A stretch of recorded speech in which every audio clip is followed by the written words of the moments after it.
Mga Salmo. 16 na kabanata. Panalangin ng pagtitiwala sa Diyos. O Diyos, ingatan niyo po ako, dahil sa inyo ako nanganganlong.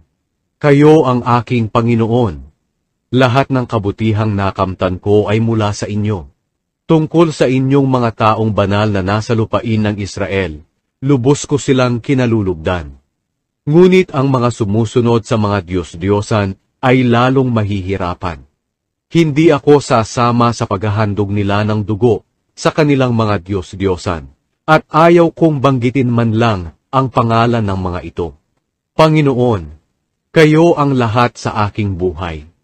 Lahat ng pangangailangan ko'y inyong ibinibigay.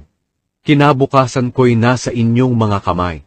Ang mga biyayang kaloob niyo sa akin ay parang malawak na taniman, kahanga-hangang tunay.